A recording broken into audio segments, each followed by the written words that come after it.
एक बार और देखो, इसको बता रहे हैं सवाल। देखो इस लेसन में जो इलेक्ट्रिक का जो चल रहा है, सभी लोग ध्यान देंगे। इस जो किरचॉफ का नियम वैद्युत सेल वाला लेसन जो समाप्त हुआ है, उसमें एक से एक न्यूमेरिकल क्वेश्चन पड़े हुए हैं, जिसमें एक न्यूमेरिकल ये है। फिगर के अनुसार ध्यान देंगे, जैसा कि देख रहे हैं, कहा है ये भी जो तार है उसकी लंबाई 100 सेंटीमीटर या 1 मीटर, प्रतिरोध 15 ओम, उससे 2 वोल्ट की बैटरी 10 ओम प्रतिरोध के साथ जुड़ी हुई है। एक सेल है जिसका विद्युत वाहक बल 1.5 वोल्ट चित्र के अनुसार धारा मापी गैल्वेनोमीटर से जुड़ा है। और विक्षेप की स्थिति में वो एक ही लंबाई और तार एबी में विभव प्रवणता के का मान पूछ रहा है। तो विभव प्रवणता कहीं भी हम देखेंगे के बराबर वी बाई एल, क्योंकि हमें विभवांतर का पता नहीं था, विभवांतर निकाला गया तो वी का मान आ गया। और जब वी का मान आएगा तो उसमें लंबाई से क्या करेंगे, भाग दे देंगे, विभव प्रवणता आ जाएगा। सेल की धारा तो आई सेल का विद्युत वाहक बल और परिपथ का टोटल रेजिस्टेंस कुल प्रतिरोध तो 1.2 ओम और 0.3 ओम इस श्रेणी क्रम में जोड़ा था। श्रेणी क्रम में 1.5 भाग दिए 1 एम्पियर। और ओए के सिरों के बीच जब विभवांतर देखेंगे तो 0.3 ओम के सिरों के बीच जो विभवांतर वही होगा ओए के सिरों के बीच विभवांतर, वह हुआ वी बराबर आई आर, मतलब 0.3 वोल्ट। अब के बराबर वी बाई एल होता है, तो लंबाई एल बराबर वी अपान के, वी का मान 0.3 और के का मान जब रखा गया तो ओए की लंबाई आ गई 37.5 सेंटीमीटर। कहने का मतलब 37, ए से 37.5 से हम आगे जाएंगे, शून्य विक्षेप की स्थिति आ जाएगी। इस तरह से क्वेश्चन रहा। ऐसे और भी न्यूमेरिकल क्वेश्चन दिए गए होंगे।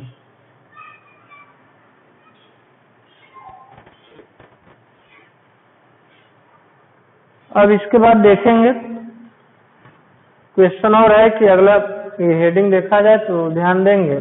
क्वेश्चन तो बहुत दिया है इसमें फिगर पर आधारित, फिगर बनाकर एक से एक क्वेश्चन एग्जाम्पल में भी और न्यूमेरिकल जो क्वेश्चन की प्रश्नावली है उसमें भी दिया हो।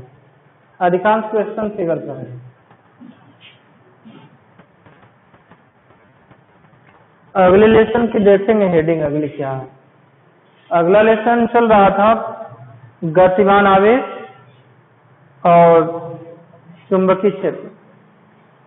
तो गतिमान आवेश चुंबकीय क्षेत्र में हेडिंग आज हम बताएंगे। जैसे एम्पियर के परिपथीय नियम पर आधारित अनुप्रयोग में बताया गया था, एक हम अनुप्रयोग बताए थे, अनंत लंबाई के ऋजुरेखीय धारावाही चालक के निकट चुंबकीय क्षेत्र। आज देखेंगे एक परिनालिका लेंगे, परिनालिका के भीतर, लंबी परिनालिका के भीतर चुंबकीय क्षेत्र, लंबी परिनालिका के भीतर, लंबी परिनालिका के भीतर, लंबी परिनालिका, लंबी परिनालिका के भीतर, लंबी परिनालिका के भीतर चुंबकीय क्षेत्र।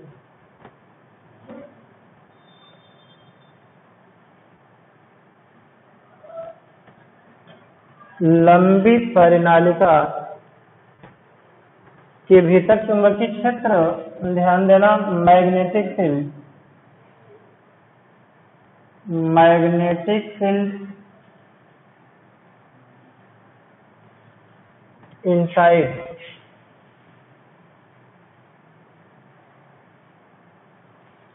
इनसाइड एलॉन्ग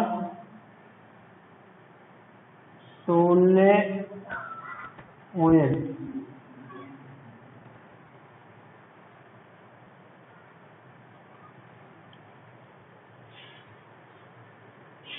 लंबी परिनालिका के भीतर चुंबकीय क्षेत्र। ध्यान देना, परिनालिका क्या होती है, किसे कहते हैं। कार्डबोर्ड देखे होंगे, मोटे कागज या चीनी मिट्टी का एक बेलन ले लिया जाए और उस बेलन के ऊपर तांबे के विद्युत रोधी तांबे के तारों को लपेट दिया जाए तो वही हो जाती है परिनालिका। और उस परिनालिका के अंदर भीतर हमें चुंबकीय क्षेत्र का आज अध्ययन करना है। उसके बाद तो हम 2 सूत्रों का और इसी में निगमन करके बताएंगे, 3 फार्मूला सिद्ध करना है। एक तो परिनालिका के सिरे पर हम बिंदु ले लेंगे तब, और दूसरी ये जो परिनालिका है इसकी लंबाई यदि अनंत कर दे तब चुंबकीय क्षेत्र क्या होगा, उसके बाद टोराइड, सिराविहीन परिनालिका। ऐसी हम परिनालिका लेंगे जिसमें सिरे नहीं होंगे, सिराविहीन परिनालिका होगी।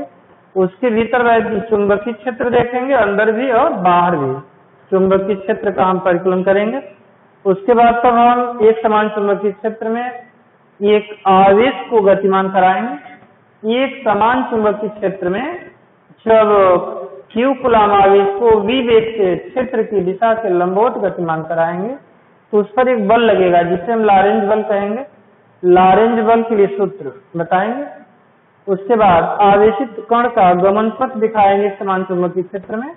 एक समान चुंबकीय क्षेत्र में क्षेत्र की दिशा के लंबवत जब आवेशित कण प्रवेश करता है तो उसका पथ कैसा होता है, पथ परवलयाकार होगा, परवलयाकार होगा, दीर्घवृत्ताकार होगा या वृत्ताकार होगा, कैसा होगा हमें प्रूव करना है, सिद्ध करना है। तो आगे है कुछ हेडिंग है आगे। एक हम परिनालिका ले रहे हैं, ध्यान देंगे। ये जो परिनालिका है लंबी है परिनालिका, लेकिन लंबाई इसकी अनंत नहीं है। मान लेते हैं परिनालिका में तार के फेरे लगे हुए हैं। एक लंबी परिनालिका है जिसमें तार के कुछ फेरे हैं और इसी परिनालिका के भीतर एक बिंदु ले रहा है ये और दूसरा बिंदु ले रहा है बी।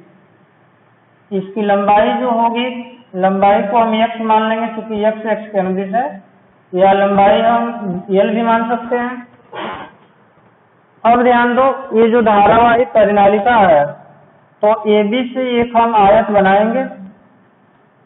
एक आयत ABCD काल्पनिक है, बंद पृष्ठ ले रहा है, काल्पनिक बंद पृष्ठ है। माना कि एक लंबी परिनालिका जिसमें तार के n फेरे और उस परिनालिका के भीतर x लंबाई का एक हम चालक ले रहे हैं AB लंबाई का जिसका मान है x। उसमें I एम्पियर की वैद्युत धारा प्रवाहित करा रहे हैं, I एम्पियर की धारा।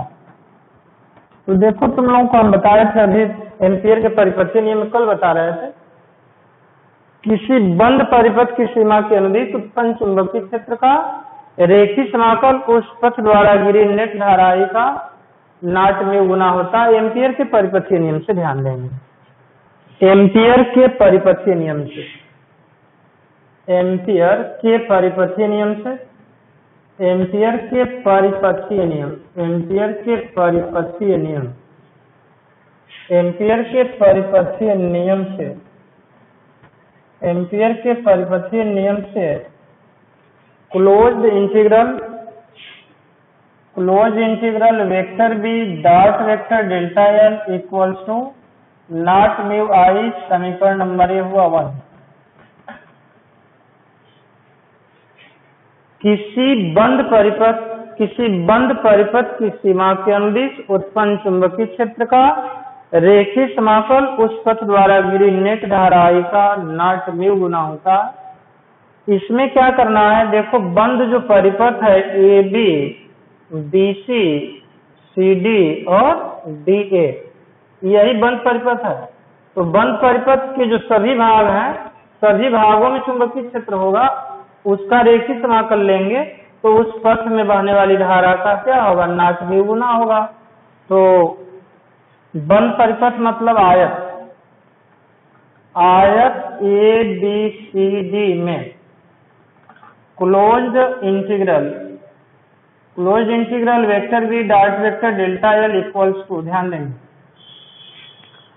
Integral A to B। देखो इंटीग्रल की लोअर लिमिट ये है और अपर लिमिट क्या है B। जब A से हम चलना प्रारंभ करेंगे B तक पहुंचेंगे तो AB पूरी लंबाई होगी यह, और ये होगा vector B dot vector delta L plus अब दूसरा जब चालक लेंगे BC तो BC में भी एम्पियर का परिपथीय नियम लगाओगे तो क्लोज इंटीग्रल B तो C vector B dot vector delta L और plus close integral C to D vector B और डॉट वेक्टर डेल्टा एल, और एक और है plus close integral lower limit of D से को आ रहा है तो D लोअर लिमिट और ये होगा upper limit vector B dot vector delta L. इसमें देखो ये जान रहे हैं, तुम लोगों को बताया गया होगा 11th में पढ़े होंगे कि दो वेक्टरों का अदिश गुणनफल डॉट प्रोडक्ट, स्केलर प्रोडक्ट अदिश गुणनफल का मतलब डॉट प्रोडक्ट, या उसको हम क्या कहते हैं अदिश गुणन भी कहते हैं। क्या होता है, ऐसी दो भौतिक राशियां, ऐसा दो वेक्टर, ऐसा दो सदिश जिसका गुणनफल यदि अदिश प्राप्त हो जाए, वैसे गुणनफल को तो कहा जाता है अदिश गुणनफल, स्केलर प्रोडक्ट डॉट प्रोडक्ट कहते हैं। यदि यही क्रॉस कर दिया जाए तो वेक्टर हो जाता है, वेक्टर प्रोडक्ट होता है, क्रॉस प्रोडक्ट भी कहा जाता है, सदिश गुणनफल भी कहा जाता है। एग्जाम्पल भी जानते होंगे तुम, ध्यान दो। Vector B dot vector delta L का मतलब ऐसा दो वेक्टर लिया है, ऐसा दो वेक्टर लें जिसका गुणा करने पर गुणनफल क्या आ जाए, तो गुणा किया जाए गुणनफल अदिश राशि प्राप्त हो जाए। तो कार्य का नाम सुने होंगे, कार्य बराबर होता है बल गुणे विस्थापन। तो बल है वेक्टर, विस्थापन भी वेक्टर है, लेकिन गुणनफल कार्य क्या हो जाता है अदिश राशि हो जाती है। तो एफ डॉट डी दिखाएंगे, क्रॉस नहीं दिखाएंगे। जैसे बल आघूर्ण यदि टाउ देखा जाए तो वह भी बल गुणे विस्थापन होता है लंबवत दूरी, लेकिन वहां क्रॉस प्रोडक्ट होगा। दोनों में काफी अंतर होता है। अब थोड़ा सा ध्यान दो, यहाँ ये देख रहे हैं इसका मान क्या होगा, तो चुंबकीय क्षेत्र बी जो ए बी देख रहे हैं, ए बी एक परिपथ है, ए बी परिपथ की सीमा के अनुदिश उत्पन्न चुंबकीय क्षेत्र का रेखीय समाकल उस पथ द्वारा घिरी नेट धाराई का नॉट म्यू गुना होता है।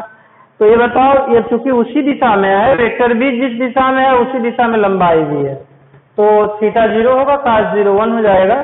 तो यहाँ ध्यान देना, चूंकि close integral A to B vector B dot vector delta L equal to B dot delta L, यहाँ cos 0 लिखेंगे क्योंकि बी और एल दोनों क्या एक ही दिशा में है, बी जिस दिशा में है उसी दिशा में लंबाई भी है, मतलब चुंबकीय क्षेत्र की दिशा में ही ये बी को रखा गया। तो ये cos 0 का मान 1 होगा, तो इसको क्या हम लिख सकते हैं, तो डी डॉट डेल्टा एल लिखा जा सकता है। सामा थोड़ा इस पर विचार करो, बी सी पर ध्यान दो। तो ए बी के लंबवत है बी सी, ध्यान देना। ए बी सी क्या है, ए बी के अनुदिश हम चुंबकीय क्षेत्र को लिए हैं, ए बी के ठीक लंबवत है बी सी। तो जब इसका हम ये डॉट प्रोडक्ट देखेंगे तो cos 90 डिग्री लिखना पड़ेगा। तो ये होगा close integral D to C vector B dot vector delta L equal to D dot delta L cos 90 degree, और cos 90 डिग्री का मतलब 0, cos 90 डिग्री 0 मतलब दो परस्पर लंबवत वेक्टरों का अदिश गुणनफल शून्य होता है। 11th में पढ़े होंगे। अब वो जो देख रहे हैं सीधी चालक बहुत दूर है, ए बी से बहुत दूर है, इसलिए उसको हम क्या करेंगे, नगण्य मान लेंगे। ध्यान देंगे, close integral C to D vector B dot vector delta L equals to 0 अत्यधिक दूर होने के कारण, मतलब अत्यधिक दूर होने के कारण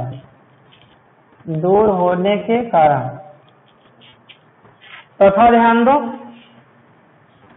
तथा close integral D to A vector B dot vector delta L equal to B dot delta L cos 90 degree, और ये भी हो जाएगा 0। तो सभी बंद परिपथों के कारण जब हम देख रहे हैं चुंबकीय क्षेत्र का रेखीय समाकल उस पथ द्वारा घिरी नेट धाराई का नॉट म्यू गुना होता है, यही एम्पियर का परिपथीय नियम है। इसमें अब क्या करेंगे, जो समीकरण देख रहे हैं सभी लोग ध्यान देंगे, क्या लिखेंगे, तो क्लोज्ड इंटीग्रल, अतः यहाँ लिखा जाए closed integral vector B dot vector delta L equals to close integral A to B vector B dot vector delta L, और इसका मान कितना है, तो इसका मान है b डॉट डेल्टा एल। इसको हम मान लेते हैं, इसको मान लिया जाए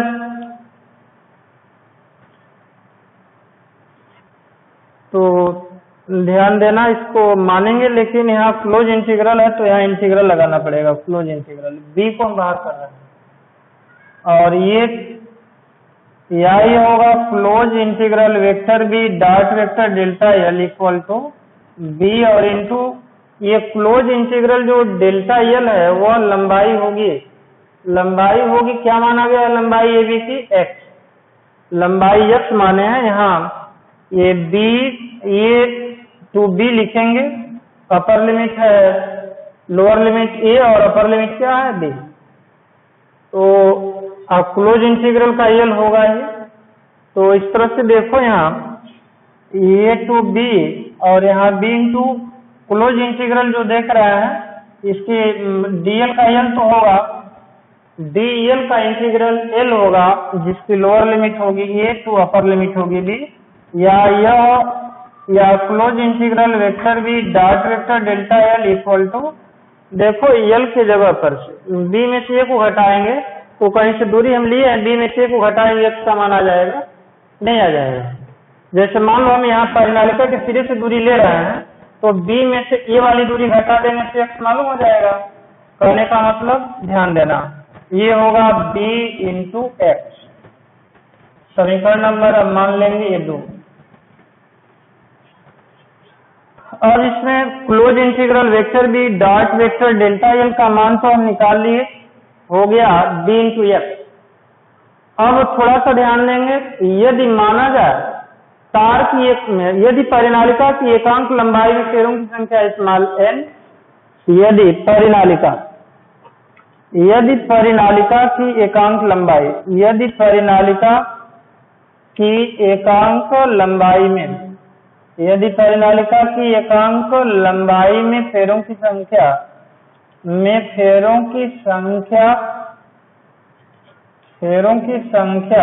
n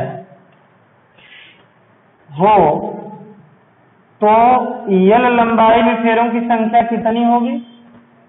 ये तो एकांक लंबाई में फेरों की संख्या इतनी है, तो l लंबाई मतलब x मान है ना l का, हो तो l लंबाई में फेरों की संख्या, l का मान x माना गया है, l लंबाई में फेरों की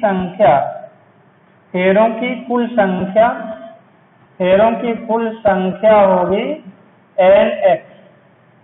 nx।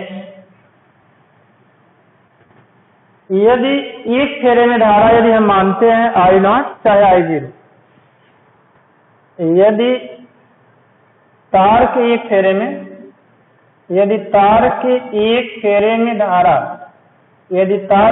फेरे में धारा I0 हो तो कुल धारा कितनी होगी ध्यान देंगे, हो तो nx